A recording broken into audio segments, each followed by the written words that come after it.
حضرت ابو ذر غفاری فرماتے تھے مجھے میرے نبی پاک نے 6 باتوں کی وصیت کی تھی.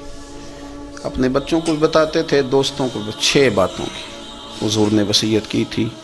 سب سے پہلے حضور نے فرمایا تھا ابو ذر مسکینوں سے محبت کرتے رہنا. دوسرا نبی پاک صلی اللہ علیہ وسلم نے فرمایا تھا جب بھی دیکھنا نیچے والوں کو دیکھنا، اوپر والوں کو نہ دیکھنا.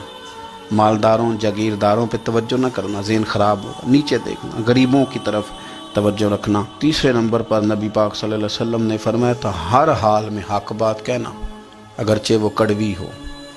چوتھے نمبر پہ میرے محبوب نے فرمایا تھا اللہ کے معاملے میں کسی کی پرواہ نہ کرنا.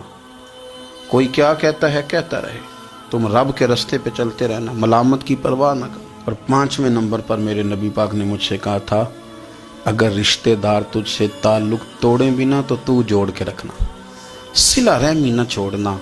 اور 6 نمبر پر حضور نے فرمایا تھا اللہ کے عرش کے خزانوں میں سے خزانہ ہے لا حول ولا قوت الا باللہ العلی العظیم. حضور نے فرمایا اسے پڑھتے رہنا، اسے کبھی نہ چھوڑنا. اے اللہ ان نیک اور پاک لوگوں کا صدقہ ہمارے دلوں کو تقویٰ عطا فرما.